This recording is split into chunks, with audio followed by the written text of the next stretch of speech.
અંબે કાર્તિક સ્વામી મંદિર દ્વારા પંગુની ઉત્તરમ પર્વની ઉજવણીને લઈને પત્રકાર પરિષદ યોજાઈ। વડોદરા શહેરમાં વસતા તમિલ સમાજની આસ્થાના પ્રતીક સમાન અને ગાયકવાડ શાસનકાળ દરમિયાન નિર્માણ પામેલા 100 વર્ષ પ્રાચીન શ્રીજી અંબે કાર્તિક સ્વામી મંદિર દ્વારા આગામી પંગુની ઉત્તરમ પર્વની ભવ્ય ઉજવણીની જાહેરાત કરવામાં આવી છે।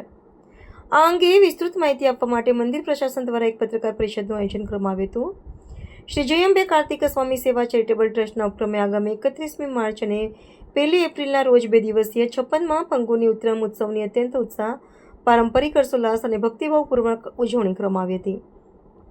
દક્ષિણ ભારતીય સંસ્કૃતિ અને પરંપરાને જીવંત રાખતા ઉત્સવમાં 31મી માર્ચની સવારે શ્રદ્ધાળુઓ દ્વારા ભગવાન કાર્તિક સ્વામીની મહાઆરતી કરવામાં આવશે।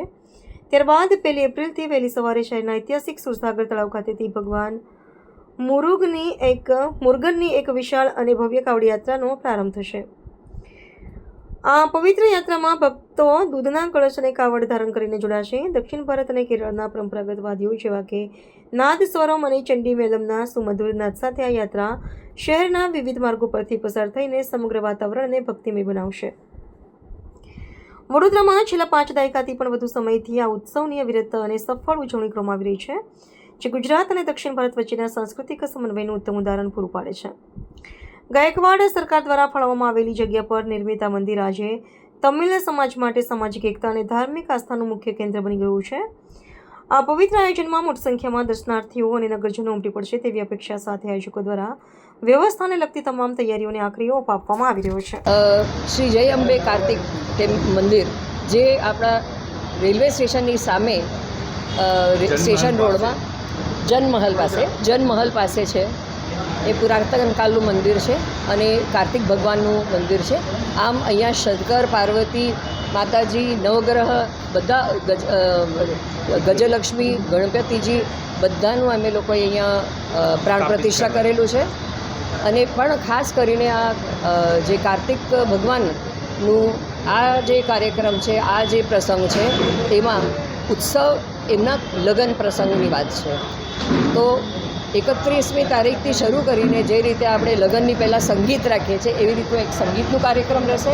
31મી સાંજે 6 વાગ્યાથી પ્રારંભ થઈને ખાસ કરીને શહેનાઈ જે સાઉથમાં જેને નાદસ્વરમ કહીએ છીએ એનું કાર્યક્રમ થશે અને એ બધા માટે જાહેર કોઈ બી આવી શકે એવા।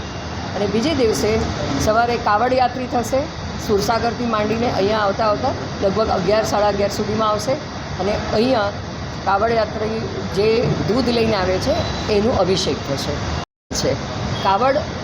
કાવડી જે છે એ ખુલ્લા પગે દૂધ અને ઘણા લોકો હલ્દીનું પાણી હોય, હલ્દીનું આપણો અભિષેક કરતા હોઈએ છીએ, તો અલગ અલગ જાતની વસ્તુઓનું અભિષેક કરતા હોય છે।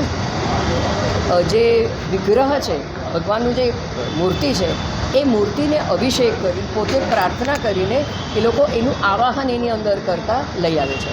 સાથે મારે એવી કહેવું છે કે અમે એક અલહ નામની એક વસ્તુ છે જેમાં ઘણા લોકો અલગ અલગ જાતના જે ભગવાનનું જે ત્રિશૂલ છે ને, ત્રિશૂલ જેવું જેને બેલ કહીએ છીએ, એનું જાતની જગ્યા પર શરીરમાં એને શું કરે છે, લગાડી એને આખું આમ શરીરની અંદર પિન જેવું હોય છે, એનાથી આખા શરીર ઘણા લોકો 101 કરે, 108 કરે, કોઈ 2 કરે, કોઈ 4 કરે, તો એ જોવામાં આપણને બહુ બીક લાગે, પણ સાથે સાથે જે ભક્તિ ભાવથી જે કરતા હોય છે ને એ કરવાવાળા ખાસ સાઉથી એક વ્યક્તિ આવે છે, એ જ કરી શકતા હોય છે। કેટલા વર્ષથી થાય છે અહીંયા? આ 56મું વર્ષ છે, અહીંયા 56મું વર્ષ છે, બાકી આ તો વર્ષોથી ચાલે છે, 500,000 વર્ષથી ચાલે છે। એ પ્રથા બરોડાની અંદર 56મું વર્ષ આ મંદિરમાં।